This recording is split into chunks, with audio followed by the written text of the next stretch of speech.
Pascal! Salut Martine, Comment ça va? ça va bien toi? Super! De quoi on parle aujourd'hui? On va parler de violence économique. Ouais. Gros sujet. Quand même, hein? Ouais. Puis il y a différents enjeux, c'est ce qu'on va voir Ouais. pendant notre épisode aujourd'hui. Ben, d'ailleurs, on en avait parlé à la première saison, là, dans l'énumération des formes de violence. Là. Ouais, on avait survolé, effectivement. mais Là, là, on va y aller plus, c'est ça. à pieds joints. Ouais, Let's go. on saute dedans. On commence avec quoi? Qu'est-ce qu'on dit là-dessus, là? Ben, comment qu'on pourrait le définir, dans le fond, là? Ouais, ça c'est une bonne idée. Dans le fond, là, si on essaie de définir la violence économique, là, c'est de la domination ou de l'exploitation financière qui est exercée par un partenaire ou un membre de la famille ou n'importe quel individu qui a des comportements violents dans le but, dans le fond, d'exercer un contrôle ou de placer la personne en situation de contrainte financière. C'est à peu près ça. Puis moi, j'en donnerais une autre, mais qui est plus peut-être sur un aspect plus légal, qu'on va moins parler aujourd'hui, mais je trouve ça important quand même de l'apporter. C'est plus une définition au niveau de la maltraitance financière. Donc, ça peut être matériel ou économique. Lorsqu'il y a obtention ou utilisation frauduleuse, illégale, non autorisée ou malhonnête des biens ou des documents légaux de la personne. Lorsqu'il y a absence d'information, donc on n'informe pas la personne, ou bien on la mésinforme, c'est-à-dire qu'on lui donne les mauvaises informations pour pas qu'elle soit au courant de la situation. Donc, par la suite, on pourrait amener ce qui est les facteurs de vulnérabilité. Oui, parce que, tu sais, c'est facile de se dire, moi, ça m'arrivera pas. OK, c'est sûr que, tu sais, on y va avec le contexte de violence conjugale, ben, il y a toute une prise de pouvoir sur la personne, mais il y a quand même des facteurs de vulnérabilité qui fait qu'il y a plus de chances que la violence économique soit présente. Ouais. Plus de risques, effectivement. Ouais. Donc, tu sais, fait que si on parle d'une personne qui est isolée, bon, ben justement, si tu te sens seul, évidemment que tu deviens automatiquement plus à risque. Justement, si je me sens seul puis que je cherche à créer des contacts avec des nouvelles personnes qui, à la base, me sont encore inconnues, ben c'est sûr que justement, ça peut être un risque supplémentaire. On parlait tout à l'heure, ben, je te nommais avant qu'on débute l'enregistrement, au niveau de la technologie aussi. Oui. Donc, les personnes qui connaissent moins ou pas tout ce qui est technologique peuvent être à risque de faire abuser d'eux financièrement, au même titre que celles qui se sentent très seules, isolées, puis qui, comme je viens de le dire, qui tentent de créer des nouveaux contacts. Ben, il y a toutes les histoires qu'on entend aussi au niveau de sites de rencontres ou personnes en détresse qui s'adressent à une personne sur les réseaux sociaux. Fait que si je me sens seul, si je me sens isolé, si je suis en deuil, tu sais, que je viens de perdre un proche et tous des moments où est-ce qu'on est davantage vulnérable. Donc ça peut être des facteurs qui augmentent le risque. Mes conditions économiques aussi peuvent faire en sorte que je sois plus propice à vivre cette forme de violence-là. Fait que autant si je suis dans un contexte socio-économique de pauvreté, là, j'aurai pas mon autonomie financière, donc je peux plus facilement tomber dans de la dépendance économique dans une relation. Ou si au contraire, justement, je suis aisé financièrement, ben là, je deviens un peu plus objet de convoitise pour les personnes mal intentionnées, évidemment. Si aussi je suis une personne, par exemple, à mobilité réduite, puis que je suis dans un logement qui n'est pas nécessairement adapté à ma condition, à mes besoins, ça fait en sorte que j'ai davantage besoin d'aide Ouais, des autres. Ouais. Fait que ça aussi, ça peut être propice pour quelqu'un justement qui a des comportements abuseurs, de dire, OK, c'est une personne qui est seule, qui est vulnérable, qui a de la difficulté à se déplacer. Je vais jouer la carte d'être Gentil. gentil, rendre des services jusqu'à temps que s'instaure là, graduellement Ben, le. ça se voit là, régulièrement dans le cercle dans le cercle familial, puis dans les personnes proches. Là, souvent, là, c'est pas juste au niveau conjugal là, qu'on le voit ça. Parce que ça se dit, ah, ben, on va aller aider telle personne, mais je vais lui demander telle chose en échange. Puis sinon, ça peut être encore plus, je dirais, grave, là. Mais Ouais, tu sais, ça peut commencer par ça, là, tout de à dire, fait. ah, je vais aller l'aider, ma tante, une telle, parce que c'est difficile, mais je vais lui demander de l'argent Ouais. pour que j'aille l'aider. Ou je vais lui dire, ben là, je peux aller travailler parce que je suis venue t'aider, puis ouais, c'est ça. Ouais, c'est ça. Tu sais, ça me fait plaisir de venir t'aider, mais à cause de ça, j'ai des répercussions financières. Fait qu'encore là, des fois, ça sera pas nécessairement sous forme de vol concrètement, mais Mhm. justement par une forme de manipulation qui va amener la personne qui est dans le besoin à répondre à ça parce qu'elle tient à cette aide-là. Puis c'est ça, être en position très vulnérable. Puis justement, c'est comme tu viens de dire, ça peut être un membre de la famille. Fait qu'au niveau de l'approche aidance aussi, Ouais. beaucoup chez les personnes âgées qu'on retrouve ça, où est-ce qu'il peut y avoir de l'abus financier aussi. Sinon, je ne sais pas si de ton côté, tu avais d'autres aspects à mentionner. Là, c'est sûr qu'on pourrait, juste pour terminer mon petit bout, parler de tout ce qui est fraude, crime économique. Là, mais Oui, nous, on voulait plus l'apporter euh, sous le volet, justement, des de relations. relations. C'est ça, Ouais, les effectivement. relations, peu importe, le mais d'une personne à une Conjugal, autre, oui, c'est familial. ça. Vraiment comme ça. Puis je pense que c'est important qu'on en parle parce que c'est quand même une violence qui est régulière. Mhm. Il y en a beaucoup, beaucoup, beaucoup, puis c'est souvent pas perçu, pas compris.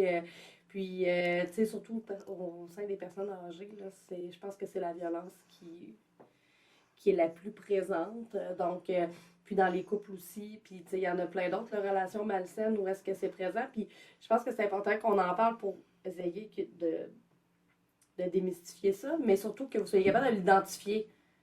Parce que des fois, on se dit, ah, ben, tu sais, non, non, non, il y a des trucs précis. Puis je pense qu'en donnant des exemples, on va pouvoir, dans le fond, vous éclairer. Puis en discutant, ben, c'est tout le temps plus facile. Effectivement. Donc, comment qu'on peut expliquer, puis comment ça se produit, la violence économique? Bien, dans le fond, il y a plein de façons. Tu sais, je l'ai nommé dans la définition tantôt, il y a le côté soit domination ou exploitation financière. Au niveau de la domination, quand on parle de domination financière, on parle qu'on met l'autre individu dans une situation de dépendance. Donc, on peut donner quelques exemples. Là. Contrôler les dépenses d'une personne, la priver d'avoir de l'argent, l'empêcher d'aller travailler. Ça peut être des exemples.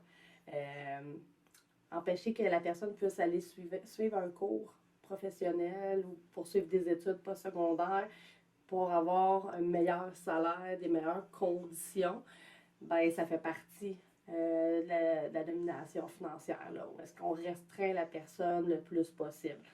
On peut aussi jouer dans le compte de banque d'une personne, exiger des paiements supplémentaires, des fois la charge de paiement qui n'est pas égale. Ça peut faire partie aussi de la domination financière. Puis la personne n'est pas nécessairement au courant.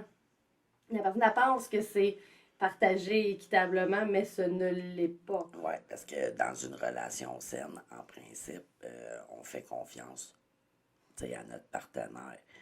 Donc, effectivement, des fois, on n'est pas nécessairement à l'affût de ce qui se peut se passer, par exemple, dans le compte conjoint, ou même que ce soit hautement non recommandé. Ben, je veux dire, il y a quand même beaucoup de couples mariés ou en union de fait qui savent, là, un et l'autre, le NIP là, dans le fond de la carte Oui. bancaire de l'autre ou au niveau des cartes de crédit, peu importe. Là, fait que ça aussi, puis tu sais, je veux juste ajouter au niveau de la répartition des finances, là, Oui.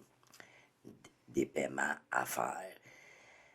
Ben, la violence économique, c'est pas juste dire, OK, ben, on est un couple, on paye 50-50.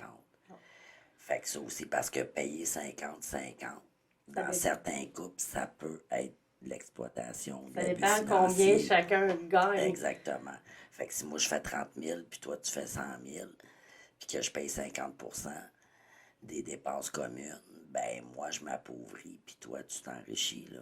Oui. T'sais.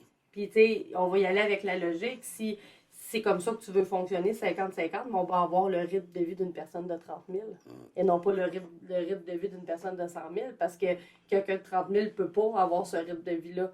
T'sais, donc, tu sais, on parle dans l'étude de pro-ratio, dans le fond, du salaire gagné. Puis c'est la moindre des choses, là. Parce que sinon, c'est ça. C'est pas équitable que moi, il me reste 200 000. Je veux dire, je gagne tellement d'argent que j'ai 200 000 dans mon compte de banque parce que je suis capable d'empiler, puis que toi, t'as de la misère à te payer un café Ouais. à la fin du mois. C'est ça, puis je roule sur ma carte de crédit justement pour combler les lacunes. Exactement. Fait Fait que, tu sais, il y a tout ça aussi. De pas. On parle de violence aussi économique quand on nomme pas les détails des finances. Tu sais, si je te dis, Pascal, le compte d'hydro, ta part, c'est 90 mais que tu sais pas, il est combien le compte d'hydro, là. Puis que dans le fond, le compte d'hydro, il est 110 par mois, là. Oui. Ben, il y a ça aussi. Puis, tu sais, je peux inventer n'importe quoi, là. Tu sais, je peux dire, on n'arrive pas, faut payer plus, faut payer plus. Puis toi, de bonne foi, parce que tu me crois, tu vas payer plus, tu vas payer plus. Mais au bout de la ligne, c'est pas nécessairement vrai, là. Fait qu'on est vraiment dans une domination.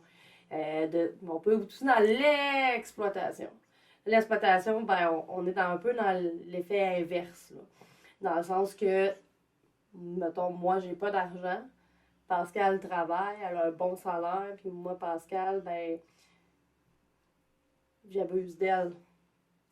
Ben, je veux qu'elle paye mes choses. Elle va me payer des études, je n'irai pas travailler. Elle va s'endetter pour moi. Elle va payer mes dettes parce que je fais donc pitié. Parce que là, j'ai des dettes, puis j'ai pas de travail. Puis finalement, Pascal, elle était en bonne santé financière, puis elle va finir par ne plus avoir de santé financière parce qu'elle me fait vivre. Puis, tu sais, je pense que c'est important aussi de dire que c'est pas fait à partir d'une entente commune. Ça peut arriver que, par exemple, une famille, ben, décide que temporairement, la femme ou l'homme reste à la maison avec les enfants quelques années. Bon, fait que c'est une entente commune, puis il y a comme des compensations qui peuvent venir avec cette entente-là pour la personne qui perd justement au niveau de son travail temporairement ou quoi que ce soit. Ça, c'est tout à fait correct si l'entente est commune, que je me sens pas obligé de faire ce choix-là. C'est bien correct. Là. Il faut pas conclure que nécessairement, aussitôt qu'il y en a un qui est pourvoyeur, puis l'autre n'a pas de revenu de travail, par exemple, que c'est nécessairement de la violence économique.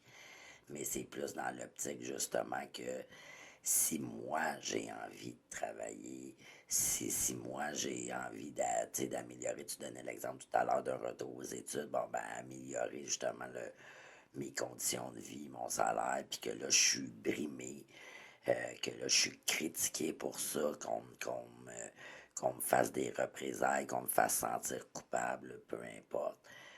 C'est plus là que ça devient un enjeu. Puis d'un autre côté, des couples où il y en a un des deux qui retourne aux études, puis que c'est l'autre qui compense pendant le retour aux études, ça l'existe. Mais le problème, c'est quand on force l'autre à compenser pour nous. On donne pas le choix. C'est pas une entente, là. C'est pas, OK, ben je vais retourner aux études, ça va durer 3 ans, puis après ça, ben je vais pouvoir avoir une meilleure job, puis tout ça. Fait que là, on serre la ceinture, on fait le budget au minimum pour 3 ans, puis on y va, go, c'est un nouveau projet, puis on le fait ensemble, là. Ça l'arrive, puis c'est absolument sain, là. Puis c'est souhaitable que tout le monde puisse s'épanouir, puis, tu augmenter sa qualité de vie. Mais quand il y a une contrainte derrière ça, il est là qui est problématique. Puis j'ai envie de dire que c'est dans un objectif aussi, la violence économique. Oui, ça a un objectif personnel dans le sens que tu t'enrichis, soit sur le dos de l'autre ou que l'autre s'appauvrit à cause de toi. Sauf d'un autre côté aussi, c'est tu mets la personne au centre d'un problème qu'elle ne peut pas sortir. Fait qu'il y a beaucoup de coercition dans ça, là. Tu sais, c'est un contrôle qui est insidieux parce que dans le fond, la personne qui est dépendante de toi, ben, c'est difficile de quitter une relation quand t'as pas une scène. T'en as pas d'argent, t'es pris. Tu peux pas, t'en as pas de travail ou ton travail n'est pas assez élevé, tu n'es pas capable de te louer un logement, tu sais pas vers où te tourner. Ben, c'est sûr que tu vas repenser 2 fois si au moins dans ta relation, tu as tout ce que tu as de besoin. Puis à l'inverse, Financièrement parlant. ouais, financièrement parlant, à l'inverse, si ben, tu es tout en train de perdre pour l'autre, ben, tu vas vouloir rester avec l'autre pour que l'autre te rembourse. Parce que souvent, il y a des promesses de remboursement. Ah, oh, c'est correct, là, tu m'as prêté 30 000 pour payer mes dettes, je vais te le redonner. Quand tu as prêté 30 000 à quelqu'un pour des dettes, là, tu as envie de le revoir, cet argent-là, parce que tu l'as travaillé. Là. Puis c'était peut-être ton seul 30 000 aussi. Puis c'est peut-être ce qui faisait la différence dans ta liberté financière. Là. Donc, ça garde les personnes dans une relation parce que l'argent, ben, veut pas, on en a besoin pour vivre. Exact. Ouais. C'est pas une option, là. Il y a des affaires qui sont plus faciles à trouver ailleurs que de l'argent. Oui, puis c'est ça. Puis l'autre exemple qui me vient en tête dans un contexte dit amoureux, ben aussi, on parle de contexte de violence, mais par la suite, quand il y a une séparation, là aussi, il peut y avoir une continuité dans la violence économique, que ce soit justement de, par exemple, pas verser de pension alimentaire quand il y a des enfants. Ça, c'est un exemple, je trouve, concret et fréquent, là, auquel, justement, on entend très, très, très souvent. Oui, il y a des mesures du gouvernement qui sont mises en place par rapport à ça.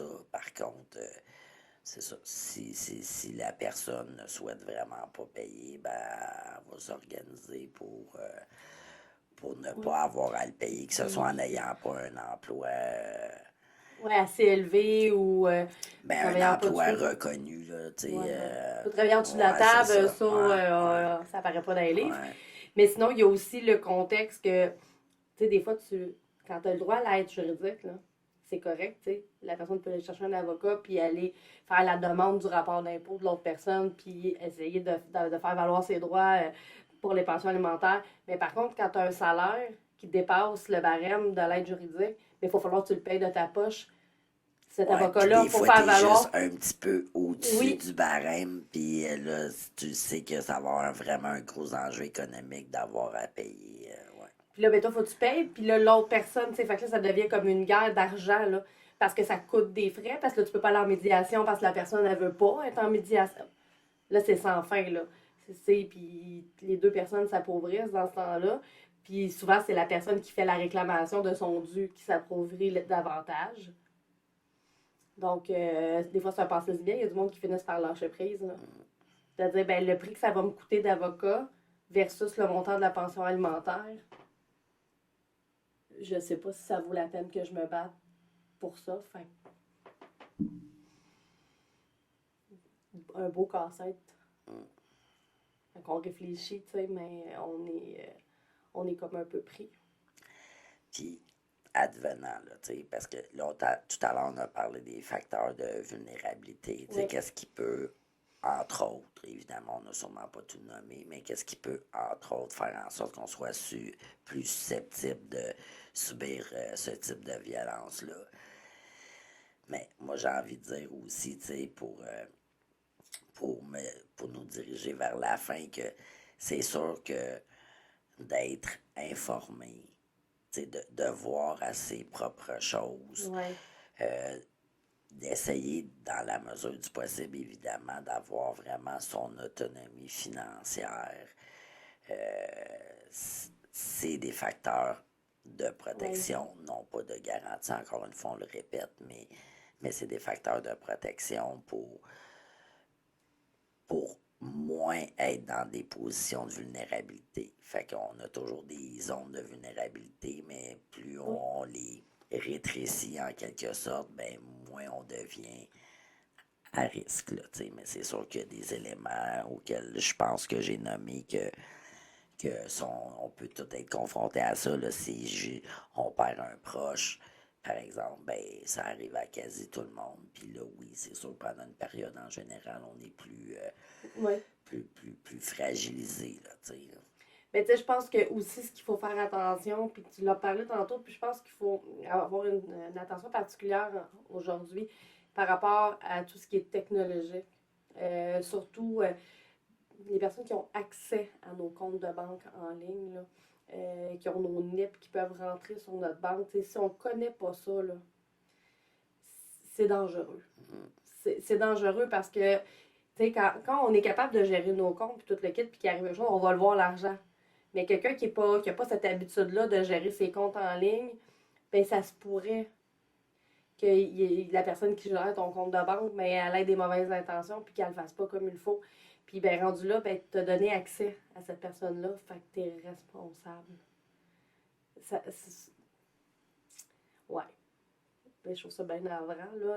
J'imagine que dans certaines situations, ça peut être prouvé qu'il y avait une mauvaise intention puis tout ça, là, mais je veux dire, après ma base, si tu donnes tes informations bancaires à quelqu'un, tu es responsable d'avoir donné tes informations bancaires, là. T'sais, on en entend parler beaucoup en ce moment de fraude, là. Oui, mais vous avez donné vos informations, vous êtes responsable. Ben oui, là, mais c'était peut-être pas ça le but. Non. Donc, tu sais, je comprends les couples ou les personnes qui partagent leurs trucs, mais non. Ton NIP, c'est ton NIP. Ça t'appartient. T'sais, si vous voulez avoir un compte pour jouer dedans, faites-vous un compte conjoint, puis mettez l'argent qui est conjoint aux deux, mais gardez votre compte personnel. Ouais, puis gardez un œil aussi sur le compte conjoint de part et d'autre, là, peu importe lequel des deux partenaires, mais il faut essayer justement d'être le plus possible à son affaire, puis être informé, puis c'est normal de ne pas tout savoir, mais justement, il y a des personnes qui peuvent nous aider, là, que ce soit à la banque ou si vous faites quelques recherches Internet, là, c'est sûr que vous pouvez obtenir la réponse là, à vos questions, là, parce qu'on ne peut pas être expert dans tout, évidemment. Puis une des bases, c'est savoir combien ça coûte. C'est quoi les comptes? De savoir quel compte coûte combien, puis au combien de temps. Ben, c'est la base. Comme ça, on est capable un peu d'évaluer combien ça coûte, puis qu'est-ce que devrait être notre partie, puis de connaître le salaire de l'autre personne avec qui on est. Parce que ça arrive des personnes qui sont pas au courant du salaire de l'autre, puis qu'ils ne savent même pas c'est quoi le rapport d'impôt parce qu'ils donnent les papiers à l'autre. Fait que oui, c'est correct, c'est bien belle fun quand les gens ils font pour nous parce qu'on est vraiment pas bon dans ce domaine-là. Mais en même temps, ben, on a plus de risques, justement, de se faire avoir. Ah, puis d'autant plus quand on fait le choix dans une relation d'aller cohabiter avec la personne, ben raison de plus pour en savoir un peu plus sur cette personne. Absolument. C'est ça. Fait que sur ce, où est-ce qu'on peut nous trouver, Martine? On peut nous trouver sur YouTube, bien entendu, sur Spotify, Apple Podcasts, Amazon Music, allez-y, on est un peu partout. Sur Facebook, on est là aussi. On est sur TikTok. TikTok. Instagram. Donc, vous avez juste à taper En pleine face ou En pleine face podcast, tout dépendant de ce qui avait disponible lors de la création de ces 10 comptes. On vous attend en grand nombre. Cliquez, partagez. Amusez-vous. Allez chercher les vieux épisodes si vous ne les avez pas vus. Ouais. Puis d'ici là, ben c'est ça, on se retrouve la semaine prochaine et prenez soin de vous. Bye!